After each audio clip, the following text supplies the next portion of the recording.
Got out of the shower, and hence the man bun because I didn't feel like really messing with my hair. So today, I'm going to be talking about when we should actually clamp based on what I have been seeing in my research, if you want to call it that. But first, I already posted this script on my Patreon. If you want to read along, that might be your best bet. Peak male physique for penis enlargement aids that are not needed but can help. I need to find a better place to put this. This is Vigor by Leviathan Wellness, my supplement company, along with my partner, Doc Hink. We formulated it to be best bang for your buck, so you'll get your money's worth with our product. It's probably up your alley. So, now that the most important thing is out of the way, let's talk about clamping. But first, let me back up. I'm starting to think that we need to move away from calling exercises particularly for length and particularly for girth. There's actually three, Spider-Man, no. There are three different exercise types that we can predominantly use. First is elongation, which is basically just length, but also tunica malleability, so you're stretching your semi-erect bends, your fulcrum stretches. Then we have expansion, which is predominantly pumping and hydro pumping. And then we have density building, or blood flow, or capillary capacity training, such as clamping and your manual clamps, your mod jelks, anything that builds up internal pressure instead of external pressure. As many of you already know, clamping is a beloved girth exercise, particularly on a jelk for you. I'm challenging that idea a bit, but not for the reasons you think. So let's break it down on what clamping actually does, physiologically speaking. All clamping really does, in like the basic sense, is that it stints blood flow, causing a hypoxic event, controlled hypoxia. So this is going to be like blood flow restriction therapy for you physiotherapists out there. So what happens is it creates an imbalance of pressure, which makes much more blood go into the penis than it is possible for it to come out. So that causes a buildup of oxygen-deprived blood in the penis, which then causes a hypoxic response in the penis, releasing vasoendothelial growth factor. So that's what's going to cause the change in capillary amount and capacity, the hypoxic event, mainly. Now, you can build more capillaries in a high pressure event too. That's what clamping is okay at. It builds a erection pressure much higher than normal, but it's not going to be nearly as static as it would be in a penis pump, for example. This is another tangent. I asked Hink why he got annoyed by people calling this angiogenesis when it's really arteriogenesis. There are two different things. There's arteriogenesis, the creation of arteries, and then there's the angiogenesis, the creation of capillaries. And the penis both happens. If I had to put my finger on it, angiogenesis is what's going to really give you tissue density, while arteriogenesis is going to control how fast you can get an erection and the staying power of that erection. Arteriogenesis is mainly done by high pressure events, so it's going to be much more compatible or optimal with penis pumping, while clamping will be very good for capillary building. I still need to look into it a little more to be certain, but that's what I'm leaning towards. Now, back to the hypoxia though. Hypoxia is first not very conducive to arteriogenesis, actually. It is localized in the area of the stint. Second, the main factor for penis size is the tunica albuginea, which is connective tissue. Connective tissue's modus operandi is lack of blood. So cutting off blood supply to the connective tissue really isn't going to change much for it, and you won't see much of a growth response from that, if at all. So like I said before, this is going to be mainly in the blood holding tissue. And we will see a slight degradation of the tunica albuginea because it is a high pressure event. It is going to cause stress upon the connective tissues. However, it is going to be nothing like you would see in elongation work, so it's your stretches, or in expansive work such as pumping, because that pressure is limited by what your body can produce plus the scent. Meanwhile, with a pump, you know exactly how much pressure you're generating externally. So what that all means is that clamping and BFR in general is going to be great for tissue density, blood holding tissue density, how much blood the penis can hold. It will be great for sensitivity because BFR also signals the release of nerve healing agents. So if you do 5 to 10 minute sets of clamping, you would actually see an increase in sensitivity over time.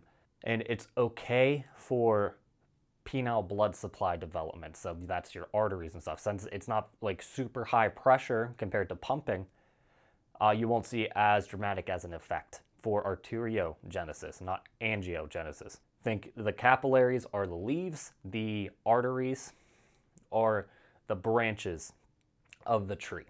So you're going to have a lot more tiny capillaries, but the branches are going to be the main thing that supplies those leaves. So the stronger those branches are, the more leaves you can have. Stronger and bigger the branches are. Anyway, now to bring it all together, in part 1 of my advanced PE theory, I talked about how blood holding tissue over connective tissue, that ratio is going to be the determining factor of your penis size. The more blood holding tissue you have, the harder your penis will be. The more connective tissue you have is going to be the maximum size. And the closer that ratio is 1-to-1, the more optimal your erection is for total size and usability too. And I also stated in part 1 of that series is that connective tissue takes probably about 3 days to heal. I also stated that connective tissue takes upwards of 3 times as long to heal compared to blood holding tissue. So if clamping doesn't really do any work for connective tissue, then we should not really use it until we have an excess of tunica albuginea. When do we have this excess in tunica albuginea? One, at the very beginning. And that is because it is extremely susceptible to changes in flexibility. So the more we make it flexible and the more dense we make this tissue, the faster the size and shape of our erection can change. Because we don't need to build connective tissue at this point, we just have to make it optimized for maximum size at its current mass. When our tissue density is surpassed by connective tissue. Now, I'm just spitballing here, but this would be like when your stretch flaccid is well over 5 to 10% of your bone pressed erect length. That, to me, says there's probably an issue with how much blood holding tissue you have. Therefore, you can't fully expand your connective tissue, the tunica albuginea. And then for girth, if your pump size is like upwards of 10% larger with minimal edema compared to your erect size, your normal erect size, then you probably need more blood holding tissue because all you really did is filled in that extra space with lymphatic buildup. So we should clamp when. Now, first, 2 disclaimers. 1, this is talking about optimization. If you only have access to penis clamps for girth, you will still gain. However, I'm suggesting there is a specific time to clamp for optimum results. I'm about minimizing the waste, maximizing the results. Disclaimer 2, beginners should not clamp in general. However, we have similar exercises to use in place of it that are safer, that follow the same principle. 1 is mod jelks. 2 is diamond jelks. 3, manual clamps instead of using a device to clamp. And these are covered in my beginner's routine. So beginners realistically should be doing a mix of elongation of the suspensory ligament, as that will have very quick length gains for the vast majority of guys, and then packing as much blood tissue density into the penis as we can. This will have the fastest rate of change in perceived and usable size. But just using a penis pump will probably have the same effect for girth at this point. Just because you are still increasing the intensity of the penis, and when you're a newbie, it is quite easy to build erection quality. Longtime PEers with piss poor erection quality should be doing clamping and focusing on a change in lifestyle for 3 months, because the vast majority of the time, piss poor EQ comes from an unhealthy lifestyle.